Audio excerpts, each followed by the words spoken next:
अभी तक आपने मेरे ट्रेवल व्लॉग में दुबई और न्यूजीलैंड की यात्रा को बहुत अच्छे से देखा। अब आपको मैं ऐसे देश की सैर पर ले जा रहा हूं जो एक आइलैंड नेशन है।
और जिसके हमारे देश से काफी अच्छे रिश्ते हैं। वैसे तो ये बहुत छोटा सा देश है, अफ्रीका कॉन्टिनेंट का हिस्सा है और मेडागास्कर देश के ईस्ट में है, जो वोल्केनिक इरप्शन के कारण ओरिजिन हुआ।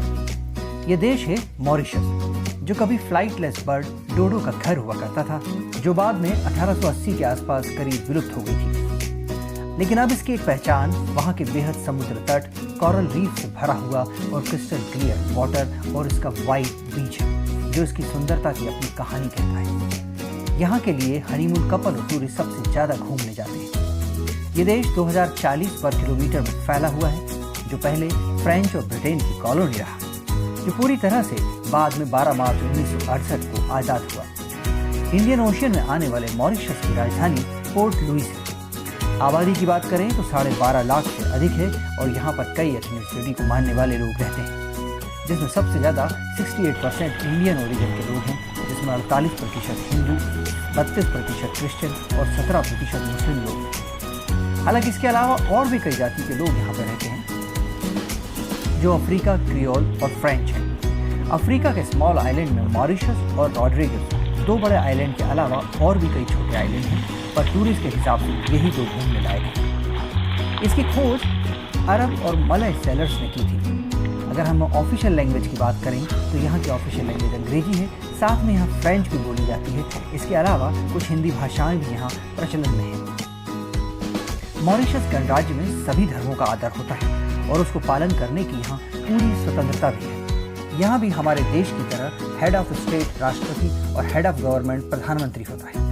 यहाँ कुल 70 सांसद की पार्लियामेंट होती है, जिसमें से 62 चुन के आते हैं, जबकि 8 जो हैं वो नॉमिनेटेड होते हैं। यहाँ इस समय प्रधानमंत्री प्रविंद्र जुगनाथ हैं और राष्ट्रपति पृथ्वीराज सिंह रूपण हैं। अब हम बात करते हैं यहाँ कोरल रीफ से भरे समुद्र, जिन्हें आप देख सकते हैं, जो आपको बेहद रोमांचित करते हैं। और अगर वाइट बीच की बात करें तो छोड़िए, यहाँ का पानी इतना क्रिस्टल क्लियर और बेहद साफ होता है, आपका मन करेगा कि मैं दिन भर यहीं बैठा रहूं।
इसके बाद हम अपने सफर में पहुंचे वोल्केनो इरप्शन को देखने। साफ साफ दिखाई दे रहा था कि कितना डरावना मंजर उस समय यहाँ का रहा होगा। और इसके बाद हमारे सफर में अगला पड़ाव था यहाँ के मंदिर। सबसे पहले हमने भगवान शिव की विशालकाय प्रतिमा देखी और जिसके बाद हमने वहाँ के मंदिर के दर्शन भी किए और लगा जैसे मानो कि हम हिंदुस्तान में ही हों।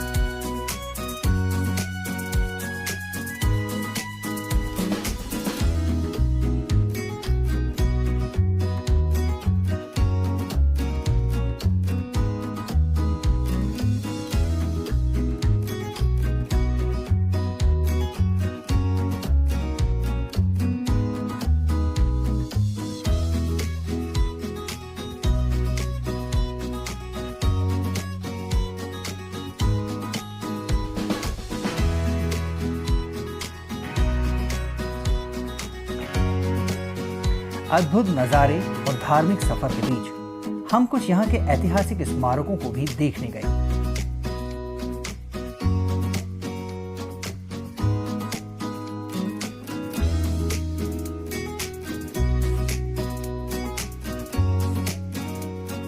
अगर आप यहाँ मॉरिशस आएं तो यहाँ का डॉल्फिन क्रूज बहुत फेमस है, जहाँ से आप डॉल्फिन को देख भी सकते हैं और उसके साथ स्विमिंग भी कर सकते हैं। हालांकि मौसम खराब होने के कारण हमें तो अलाउ नहीं किया गया। और अगर आप यहाँ पे कोई इंटरेस्टिंग और एडवेंचर ट्रिप पे जाना चाहते हैं तो सबसे इंटरेस्टिंग राइड यहाँ की हेलीकॉप्टर टूर है, जिससे आपको पूरा आइलैंड दिखाया जाता है। और इस हेलीकॉप्टर राइड्स का जो किराया है वो लगभग 7,000 से 10,000 रुपये के बीच आपको पड़ता है, जिससे आप पूरे आइलैंड का एक चक्कर लगभग आधा घंटे तक लगा सकते हैं। इस सब सफ़र के बीच हमने यहाँ के कारीगरों की लकड़ी से बनाए गए जहाज और प्लेन और तमाम चीज़ें भी देखी और कुछ उसमें से खरीदी भी।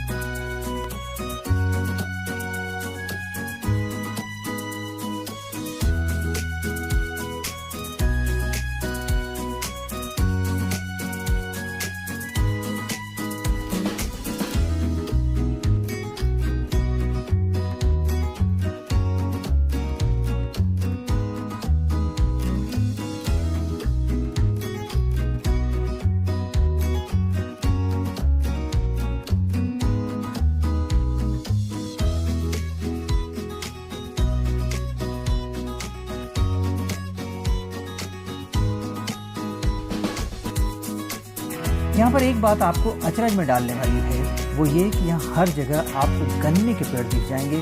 सड़क के किनारे पूरे तरीके से गन्ने ही गन्ने चारों तरफ आपको लगे नजर आएंगे। ये देश शुगर केन का सबसे बड़ा एक्सपोर्टर भी है और यहाँ गन्ने का रस जो है वो अपने देश की तरह आसानी से नहीं मिलता। इसको बेचने के लिए बाकायदा आपको लाइसेंस लेना पड़ता है, तभी आप इसे बेच सकते हैं। तो आप गन्ने का रस खूब पिए, पर एक पूरे लाइसेंस के बाद ही इसको आप पी सकते हैं।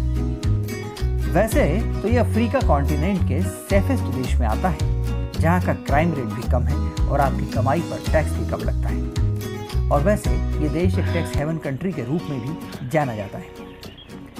अब बात करते हैं आपकी जर्नी के बजट के बारे में। तो सबसे पहले ये भारत के पासपोर्ट होल्डर के लिए वीज़ा ऑन अराइवल है, जिसमें आपको 2 महीने का समय मिलता है और जिस पर मॉरिशस कोई भी फीस नहीं लेता है। भारत के दिल्ली और मुंबई शहरों से मॉरिशस के सफ़र में 6-7 घंटे का समय लगता है और प्लेन की टिकट 25 से 30 हज़ार की आ जाती है। और आप अगर यहाँ 3 स्टार प्रॉपर्टी में जाते हैं तो लगभग 50-60 हज़ार के बजट में आप मॉरिशस के पूरे टूरिस्ट स्पॉट को कवर कर सकते हैं।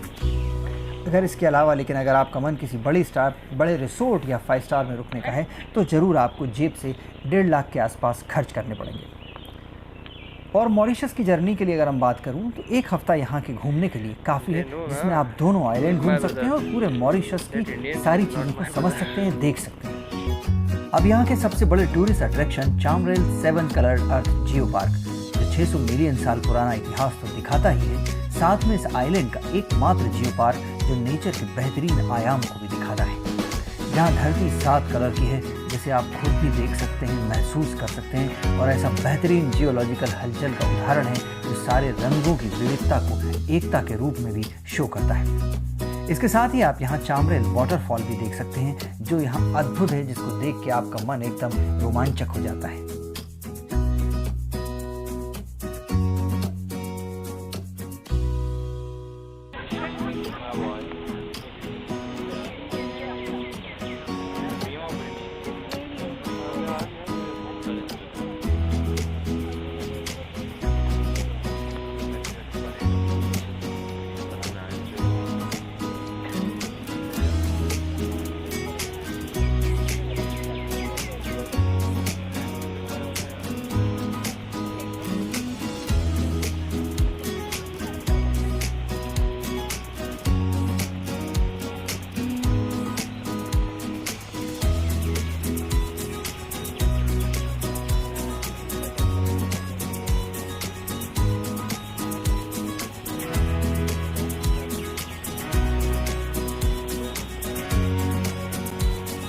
तो उम्मीद करता हूँ कि इस बार ये आइलैंड नेशन की जर्नी आपको पसंद आई होगी। इस आइलैंड से इतना ही। अगली बार आपको एक और आइलैंड के सफ़र पर ले चलूँगा। तो मेरा सफ़र आपको कैसा लगा ज़रूर बताइएगा अपने कमेंट में, क्योंकि आपके ही कमेंट से मुझे ये क्या सुधार करना है ये मालूम चलता है। तो अगली ट्रिप का मेरा इंतज़ार कीजिए और हमारे चैनल को सब्सक्राइब भी कर दें, जिससे मुझे मोटिवेशन भी मिले और मैं ऐसी ही और कई जानकारियों से भरी कई और देशों की यात्राओं पर आपको ले चलूँ। तो फिलहाल मुझे दीजिए इजाज़त।